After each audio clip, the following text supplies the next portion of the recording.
Es war einmal eine Hausstaubmilbe, die hat in einem Teppich gewohnt. Irgendwo in der Schweiz, in irgendeinem Haus oder irgendeiner Wohnung, vielleicht genau in dem Teppich, wo du gerade drauf hockst.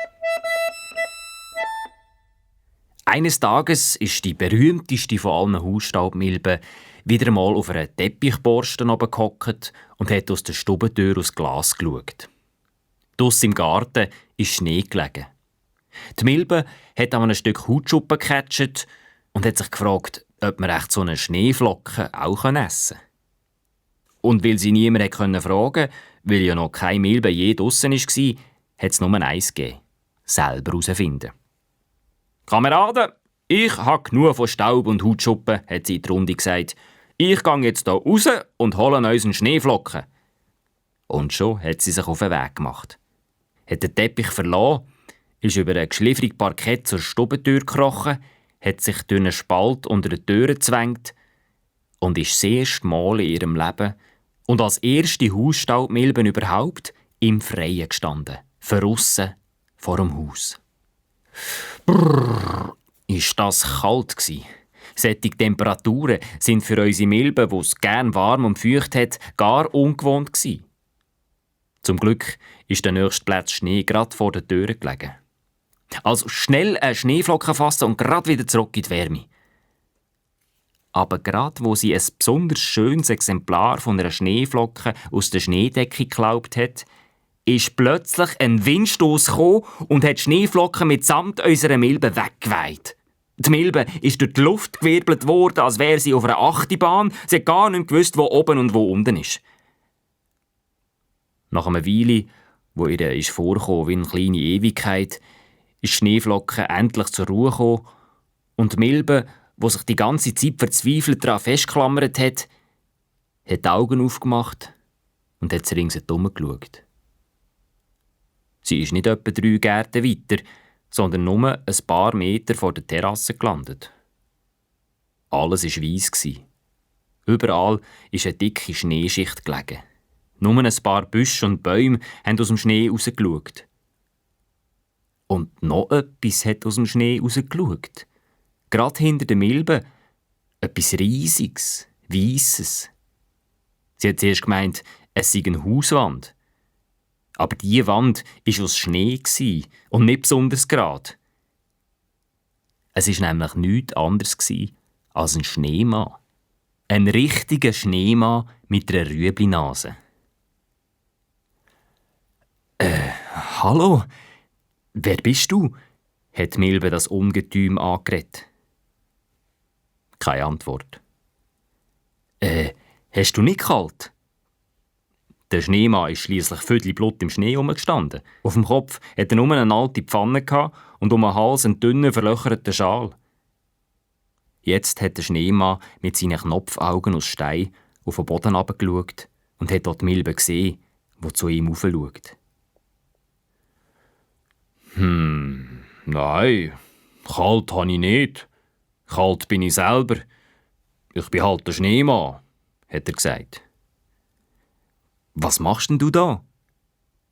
«Was ich mache? Also, ich bin halt hier hergestellt worden.» «Was? Hergestellt worden? Von wem?» «Ja, von den Kindern. Letztes Wochenende, wo es so fest geschneit hat.» «Und wo bist du vorher gsi?» «Nie und überall. Weisst, mich hat es vorher gar nicht gegeben. Ich war einfach Schnee gsi. Millionen von Schneeflocken. Weisst, uns Schneemannen gibt es nur, wenn uns jemand baut.» «Aha. Aber ist dir denn nicht langweilig, den ganzen Tag an der gleichen Stelle zu stehen?» «Ja, schon ein bisschen. Vor allem, wenn die Kinder nicht mehr rum sind.» «Dann komm doch mit mir. Ich gehe jetzt nämlich sowieso wieder heim in meinen Teppich in dem Haus dort. Weisst, wie werden meine Kameraden Augen machen, wenn ich einen ganzen Schneemann mitbringe?» Aber ich kann doch nicht einfach so weggehen. Ich bin praktisch wie am Boden angewachsen. Und Beine habe ich sowieso keine.» Aber heisst das, Bleibst du jetzt dein ganze Leben an dieser Stelle stehen? Da ist dem Schneemann eine Träne aus dem Steinauge gerollt. Weisst, mein Leben dauert nicht so lang. Ich fange jetzt schon an wegzuschmilzen. Es hat aufgehört zu schneien, die Sonne scheint, der Frühling kommt. Ich werde von Stunde zu Stunde kleiner. Ich verkehe nach dies nach, bis von mir nur noch ein kleiner Schneehaufen, eine Pfütze und dann bald gar nichts mehr übrig ist. Und tatsächlich, am Stamm von einem dieser Bäume hat schon ein Schneeglöckchen scheuch aus der Schneedecke vorgeschaut und hat den Frühling angekündigt. Aber das ist ja schrecklich. Kann man da denn nichts machen? Man könnte doch in einen grossen Kühlschrank tun. Der Schneemann hat nichts gesagt.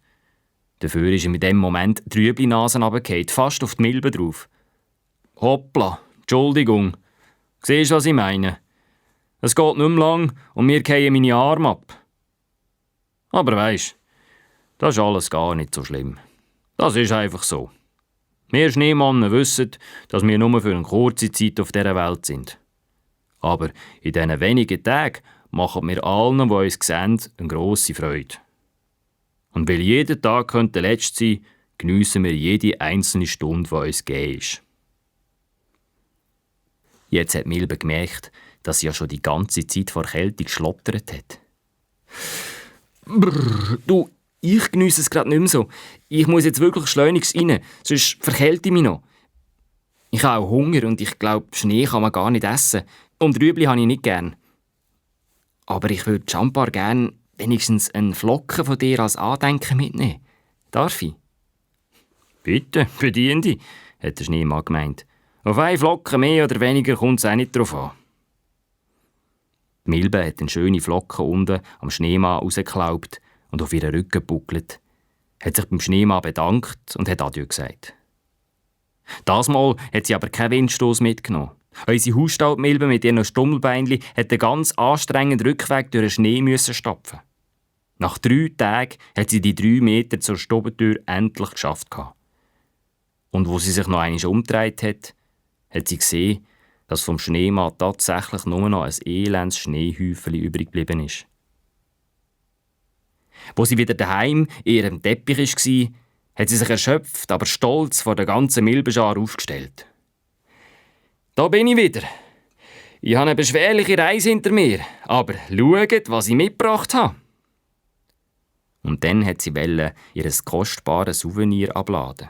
Die Schneeflocken vom Schneemann, wo sie doch den ganzen Weg auf dem Rücken mitgeschleppt hat. Aber ausser einem feuchten Tröpfchen war da gar nichts mehr. Wie ist das möglich? Hat sie die Schneeflocken etwa unterwegs verloren? Oder ist sie ihr runtergefallen? Hast du deine Schneeflocken am Weg unterwegs selber aufgegessen, hä? Hat Milbe gespöttelt.